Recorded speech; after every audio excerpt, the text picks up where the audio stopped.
Cara, conta algum airdrop pra gente que, assim, você esperava que ia rolar muito e acabou te decepcionando. Alguma história Nossa, eu assim. tenho uns 3 aqui, só Porque desse ano. exato, exato. A gente tá falando aqui, são mil maravilhas, eu sei que tem muita oportunidade, mas também tem o outro lado da moeda que, enfim, sei lá.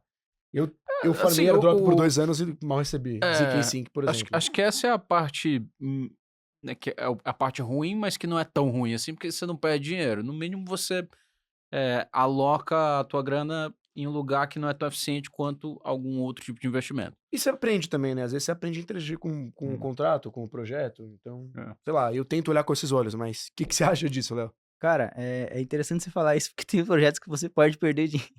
Tem? Tem Porra, sim. eu E nunca perdi, mas e mas qual seria? e como que funciona? Existem alguns projetos que você pode alavancar usando alguns instrumentos de DeFi, como a Pendle, Ah, e você pode comprar só a parte de yield, que é a parte que dá pontos. uhum. E você pode queimar, de fato, capital em troca de pontuação, e esses pontos podem, no final, valer menos do que o capital que você queimou, tá? É comum, inclusive. Aliás, esse da Lombard que tá pra sair, eu entendo que pode acontecer isso com muita gente, dependendo do momento que você entrou, tá? Então, existe esse cenário. Mas, em regra, isso não necessariamente acontece. Aí você tinha falado sobre Não, alguma história sua de uma um história. airdrop que te decepcionou. Tem um que me decepcionou, foram poucos. Teve um principalmente, mas que eu sei que muita gente perdeu grana, foi um da Starknet, por exemplo, que tinha um critério de elegibilidade eliminatório. Ou você tinha na sua carteira 0.005 Ether, que dava acho que uns $5, ou você não estava elegível para airdrop. Era um mínimo, um critério, de fato, excludente ali. Como assim? Você tinha que ter isso na sua carteira Tinha que ter isso rodando parado e na ninguém carteira. sabia disso? Não, e é justamente um critério obscuro. Eles soltaram Ah. isso na hora só. O problema é que você poderia ter, por exemplo, $1.000 em diversos aplicativos na rede, ser um usuário com 1.000 transações, ser um excelente criador de conteúdo social, etc. Mas não ter essa quantia na carteira, você estava fora. Hum. Eu acho que foi desajustado, muita gente ficou de fora por causa disso. Acontece o contrário também. Por exemplo, você falou da ZK Sync. Cara, eventualmente você não vai saber quais são os critérios. E é isso. O time decidiu, postou a alocação, aceite. Não tem muito o que fazer. Hum. Já vi muita gente que merecia, né, de certa forma, assim, poderia ser justo esse recebimento de mais tokens, ou até mesmo alguns tokens, teve gente que ficou de fora, e simplesmente não vai saber nunca o critério usado pelo time para ter excluído, né, a carteira dele. Então, existem esses riscos, tá? Diversos. Teve um, por exemplo, chamava Fragmatic, não sei se já ouviram falar, mas era na rede Solana, ele era muito pequeno, começou a crescer, muita hype. Às vezes a gente tá na bolha, né? Uhum. E a gente acha que, pô, eu descobri aqui o negócio, eu vou fazer muita grana e tudo mais. Eu tava estimando uma capitalização ali de 500 a 800 milhões de dólares, e o projeto veio abaixo de 100 milhões de dólares. Ele não deu prejuízo, mas ele foi uma frustração tão grande que muita gente, cara, basicamente às vezes desiste, ou eu acredito que não faz sentido caçar.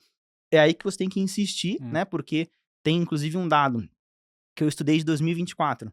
Em 2024, eu fiz aproximadamente R$ 20.000 por mês se você pegar uma média em airdrops. Tô falando de lucro bruto, tá? Não de lucro líquido. Mas desses R$ 20.000 por mês, eles foram conquistados com menos de 5%. Mais da metade foi com menos de 5% dos airdrops. 90% dos airdrops não fez mais do que 2x, por exemplo.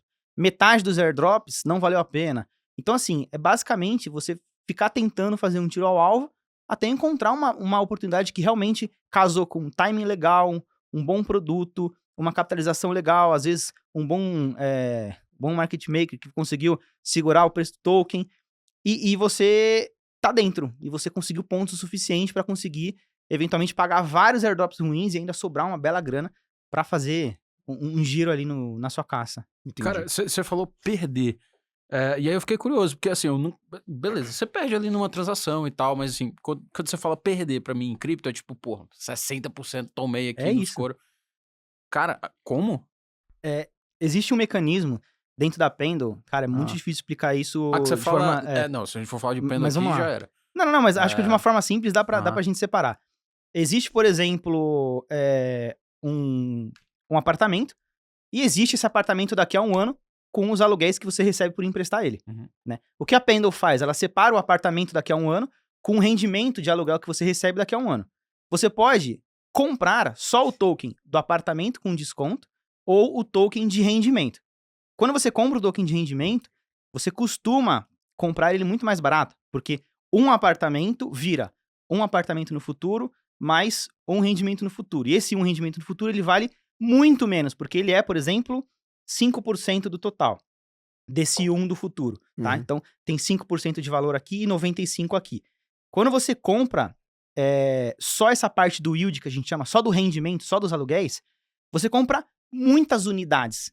Então, é como se você, por exemplo, com, sei lá, $100, comprasse 5.000 unidades de YT, de token que vale só o rendimento.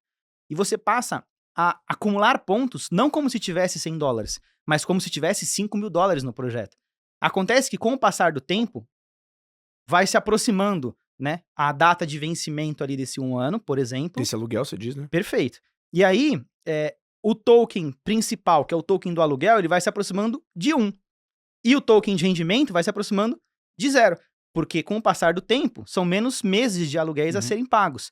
Quando chega a 0, parabéns, você trocou toda a sua grana por pontos acumulados no projeto. Só que com uma posição muito grande. Então você tinha $100, caçou como se tivesse 5.000, fez uma porrada de pontos e agora você está torcendo para que esses pontos que você fez valham pelo menos os $100 que você usou para comprar só a parte do rendimento, tá? Então é mais ou menos essa a ideia de você queimar uma grana em troca de pontos e poder perder dinheiro. E isso, inclusive, acontece com uma certa frequência ali. Vai, 1/4 dos projetos você perde dinheiro mesmo e o time faz um monte de cagada e não tem um bom lançamento, não vai pra frente, você queimou o dinheiro na expectativa de que os pontos pudessem valer mais do que aquilo e não valem. Cara, qual que é, assim, a principal red flag que você, como um analista de airdrops, olha pra um projeto e fala, cara, esse airdrop vai dar ruim, não vou farmar por isso, isso, isso, isso? Boa pergunta. É um conjunto de informações, tá? A gente avalia muita coisa, mas no filtro dá pra gente dizer que tem análise do time. Eu já me peguei lendo perfil de LinkedIn de time, tá? Às vezes a rede em que o projeto tá, ou se é um projeto de rede, quais são as parcerias, se tem VCs interessantes por trás, quantas rodadas tiveram de investimento, qual é o valor público de investimento. Tem diversos tipos de leitura que você pode fazer, mas se você quisesse um red flag monstruoso, pra mim, é você ter um projeto que tá com uma campanha muito longa já, que eu acho que não faz sentido você entrar se você não tem uma data final, tá? Então, por exemplo, tem um projeto chamado Level, e é um projeto azulzinho lá dentro da Ethereum, conhece? Conheço. E aí, ele teve esse sistema também ali que eu falei de você comprar só o rendimento, caçar o projeto com um monte de grana, conseguir um monte de pontos, bilhões, trilhões de pontos, e eles não deram uma data final. Ok, é um costume não dar uma data final. Porém, agora no dia 29 de setembro, vai fazer um ano que a campanha tá ativa e não tem data final, e não tem proximidade, não tem movimentação que você percebe e fala assim, ó, tá chegando o momento de sair. É bem provável que os caras façam um aniversário de campanha e o projeto ainda não saiu. Então, esse tipo de leitura é uma red flag muito grande. Você já pode, inclusive, conhecendo mais o time, evitar qualquer tipo de projeto que seja parceiro, né? Teve um outro projeto que chamava Plaza Finance, em que o próprio CEO da parada, o head da parada, ele saiu do projeto e foi abrir em outra rede, ele estava na rede Base e foi abrir na Hyperliquid um projeto parecido. E abandonou o projeto principal, né? Conhecendo o time, você sabe dessas movimentações, passa a ser uma red flag, tá? Mas é difícil de você ter muita assertividade. É realmente um cenário em que você acaba se expondo mais do que gostaria, vai errar mais chutes ao gol do que gostaria, mas tentando fazer um golaço que vale a pena e te dê uma vitória. O golaço, ele vale a pena todos os gols que você errou, né? Pior que vale, porque a gente tá falando de, às vezes, um retorno de 10x. Que vai pagar várias migalhas que você gastou. Claro, tem a parte do tempo, né, que você não recupera. Mas eu acho que é isso. É você pensar de uma forma em que você tá alocando o seu capital de acordo com uma simetria ali, com uma oportunidade que você tem no mercado. Se essa oportunidade, ela passa a ser uma oportunidade assimétrica, você gasta essa bala posicionando o seu capital por lá. E tem que entender que o mercado vai se movimentando, pode surgir algo mais interessante, enfim. é até uma técnica que eu acabo usando, uma estratégia, que é de usar muita força no momento em que está assimétrico e basicamente sair quase que 100% do projeto depois. Então eu fico a cada instante, né, movendo o meu capital, a maior parte do capital, para o protocolo ou para a campanha que tem a maior assimetria. E tá tudo bem. Se aquela campanha lá deixou de ser a mais assimétrica, eu não vou ficar com o capital parado por lá, tá? Eu prefiro fazer essa jogada em que você vai se movimentando e somando muitos pontos no momento em que isso tá assimétrico. Ô, Léo, eu sei que essa pergunta também é de $1 milhão aqui, mas quando é que você vê que tá com assimetria, assim? Tipo, tem alguma coisa que você olha? Porque com certeza seu feeling de mercado, sua experiência entram muito em conta em relação a isso, mas tem alguma coisa que você olha e fala, cara, sinal claro de assimetria, mais tudo que você já tem de experiência? Tem. Às vezes o projeto acabou de lançar a campanha, poucas pessoas fizeram conta ou colocaram capital. Você às vezes percebe bastante atenção sendo dada ao projeto. Um projeto que eu gosto muito, que eu entendo que está muito assimétrico, mesmo tendo crescido muito e já estando agora na 4ª temporada, é a Etena. É um projeto que está se desenvolvendo, vai lançar novos produtos, um produto principal sendo uma stablecoin com rendimento. Agora também vai ser acompanhado por uma rede própria chamada Converge, em que você vai ter um ambiente mais favorável para capital institucional pousar ali dentro do mercado de cripto. Acredito, inclusive, que muitos projetos por lá vão pedir o KYC, né, para você se doxar, para você entregar documentos. Então, pode ser que algumas campanhas por lá entreguem pontos, sim, mas tem essa surpresa no final. E é um projeto que continua entregando, continua aumentando o capital preso na rede, que é o TVL, né? E aí você percebe que o projeto continua, que o projeto continua crescendo e trazendo essa assimetria. Você consegue fazer algumas contas também. Às vezes o projeto não tem token, tá? E aí você fica muito no mundo da fantasia, estimando o quanto que você acha que vai sair de valuation aquele projeto. Mas um projeto que já tem token, como a Etena, é uma conta simples. Vai ter um total de pontos estimado, porque existe, por exemplo, eles têm ali mais ou menos uns 43 trilhões de pontos já entregues. Você sabe, no dia seguinte, qual foi a diferença de um dia para o outro. Uhum. Você coletando uns 10 dias, você pega uma média ali de quanto que o projeto está crescendo de pontos. Você consegue estimar, tendo uma data final, qual que é a quantidade total de pontos que devemos ter lá para o final. A gente está falando, inclusive, do dia 24 de setembro. Uhum. A depender de quando sair o podcast, já saiu o airdrop. Mas aí você tem essa data final. Converge. Da Etena. Dessa O nova airdrop season é de sem Etena. ENA. Season 4 da Etena. Entendi. Então é aquele negócio de temporada que você fala que continua acontecendo. Já tá na 4ª temporada. Eles anunciaram que vai ter a 5ª também. Cara, eu fiz o stake lá de SUSD e, mano, depois nunca mais olhei. Eu fiz só a Season 1. Depois dá uma olhada. Mas aí tem que ficar fazendo toda a temporada, né? Você não precisa ficar se movimentando toda a temporada. Uhum. Mas seria interessante, de 15 em 15 dias, você ver quantos pontos você tem. Uhum. E sabendo a data final, você consegue estimar quantos pontos você vai ter, qual que é o total de pontos, sabendo a alocação que o projeto vai destinar para esse airdrop. Você consegue saber mais ou menos quantos tokens você vai receber. Sabendo o preço do token atual, você consegue mais ou menos estimar quanto em dólares você vai receber e pronto, você tem ali uma fórmula mágica para poder fazer uma conta.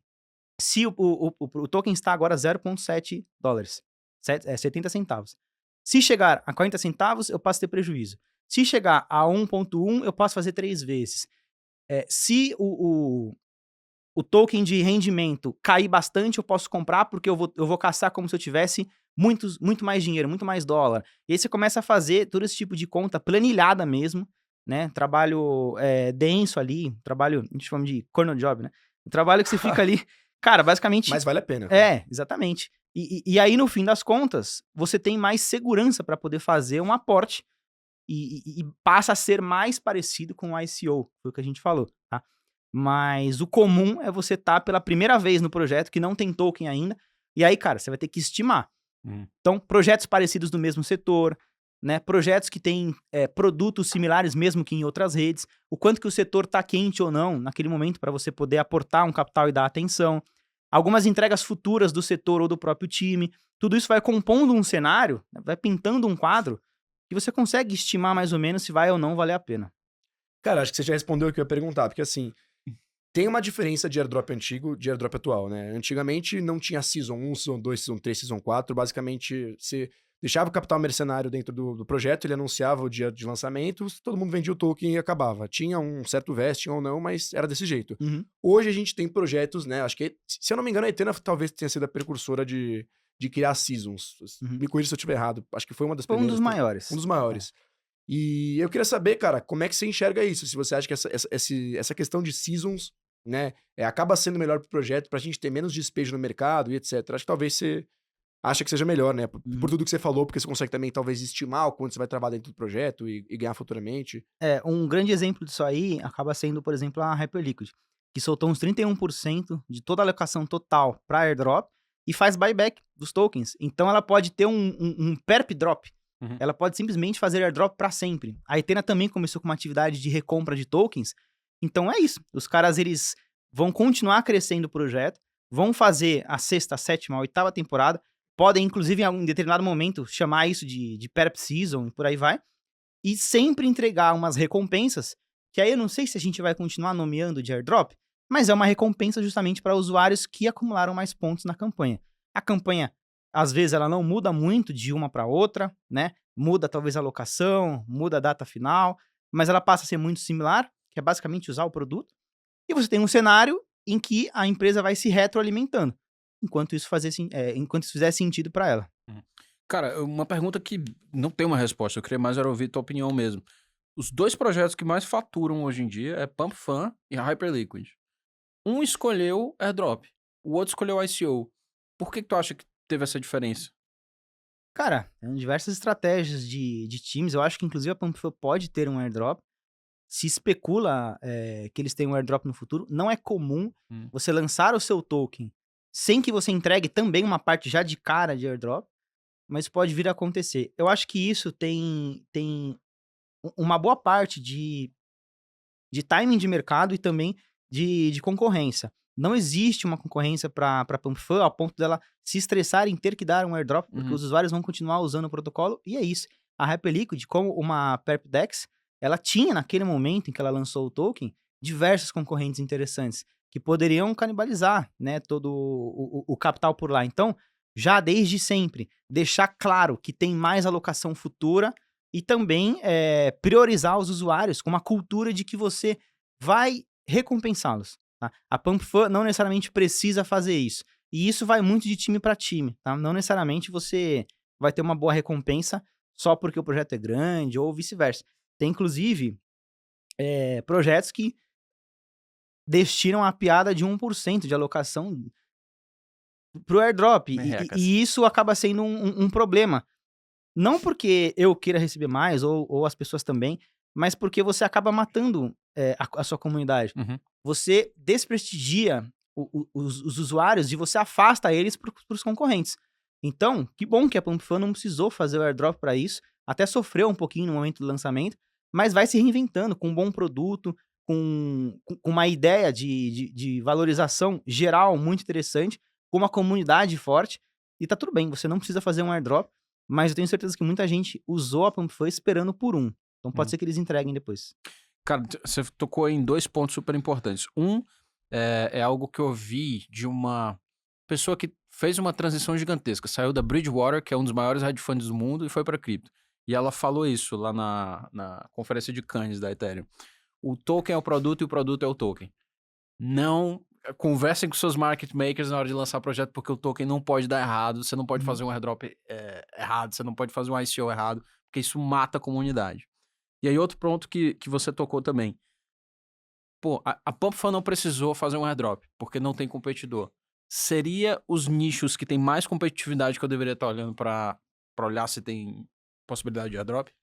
Provavelmente. Não deixa de ser um raciocínio lógico interessante, porque você vai ter um cenário em que, inclusive, agora, existe um clima no mercado de a próxima PerpDex, concorrente da Hyperliquid, que vai lançar o token, e se ela lançar um pouquinho a mais do que os 31%, só para tomar o lugar e falar, ó, vem pra cá, e já lança uma campanha 2 com uma alocação grandiosa e tudo mais. O capital mercenário vai com tudo. É isso. É tão simples quanto isso. A gente tá falando de um capital que costuma ser, de fato, ainda pelo menos, de um usuário varejo.